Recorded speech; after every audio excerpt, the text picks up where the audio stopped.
Power attracts loyalty, but around Donald Trump, loyalty isn't a shield, it's a liability. Over the years, Trump has built a towering political brand, but at the foundation of that empire, a long list of names, staffers, allies, and even friends who were tossed aside when they became inconvenient. Some ended up in prison, some lost careers, some are still picking up the pieces. This is the story of the people who got too close to Donald Trump and paid the price. Michael Cohen wasn't just Donald Trump's lawyer, he was his enforcer. For over a decade, Cohen handled Trump's legal messes, negotiated with enemies, and silenced scandals before they could explode. That all changed in 2018 when Cohen pleaded guilty to campaign finance violations, tax fraud, and lying to Congress. Much of it tied directly to his work for Trump, including a hush money payment to Stormy Daniels. Trump, who once praised Cohen as a fine person, quickly disavowed him, calling him a liar and a rat. Cohen was sentenced to 3 years in federal prison. Trump faced no legal consequences at the time. But while Cohen took the fall, the woman at the center of that hush money case found herself in Trump's crosshairs next. Stormy Daniels, an adult film actress, claimed she had a consensual sexual encounter with Trump in 2006. The $130,000 payment Cohen made on Trump's behalf was designed to keep that story quiet during the 2016 election. After it became public, Daniels faced a firestorm. Trump called her horseface on Twitter. She was sued for defamation, attacked by Trump allies, and relentlessly harassed online. Daniels never held public office. She wasn't part of a campaign, but speaking out against Trump pulled her into a national legal battle, one that may have ended her anonymity, but not her credibility. And the backlash she faced would become a pattern, a warning to others in Trump's orbit who considered breaking ranks. That warning came too late for Jeff Sessions. Jeff Sessions was the first U.S. senator to endorse Donald Trump's 2016 campaign. His early support helped to legitimize Trump among Republicans and earned him the role of Attorney General. But in 2017, when Sessions recused himself from the Russia investigation due to conflicts of interest rules, Trump turned on him publicly, frequently, aggressively. Trump tweeted his disappointment dozens of times, called Sessions beleaguered, and mocked his intelligence. Eventually, Sessions was pushed out of the Justice Department.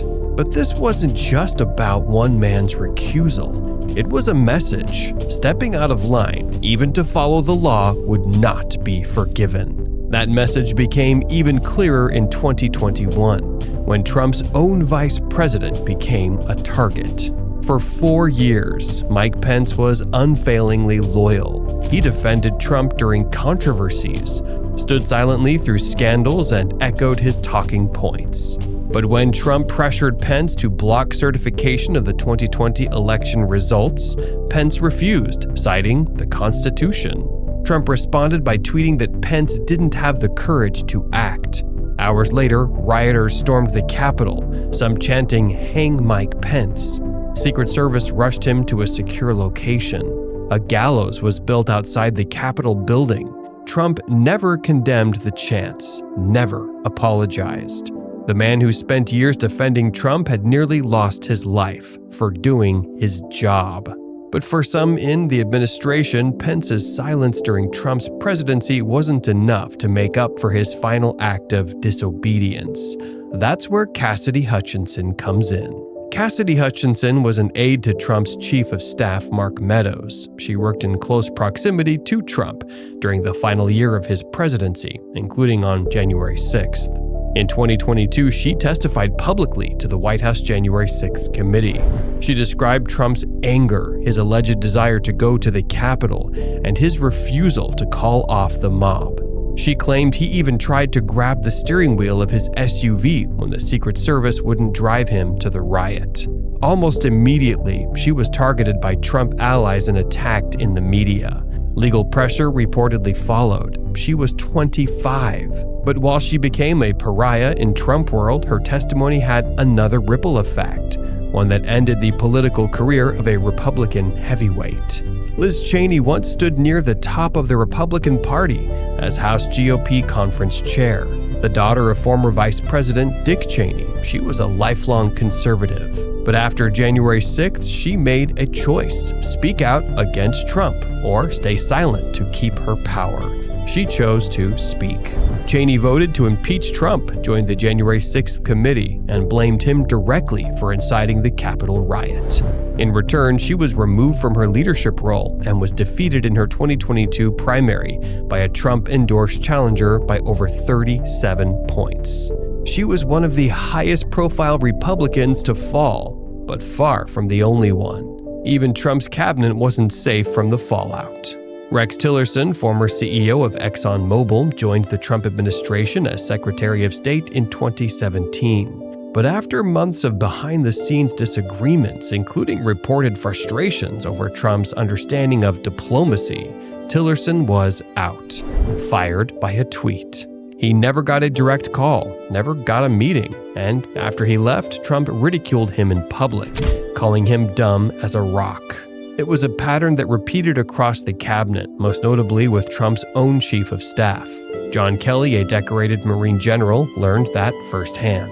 John Kelly served as Trump's chief of staff from 2017 to 2018. He tried to bring structure to a chaotic White House and failed. After leaving, Kelly confirmed several explosive stories, among them that Trump had called fallen U.S. soldiers losers and suckers during a 2018 visit to France.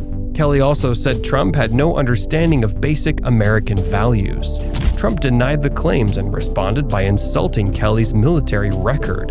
And while many viewed Kelly's revelations as damning, they weren't the first sign that Trump had long dismissed the experiences of others, even when those experiences involved injustice.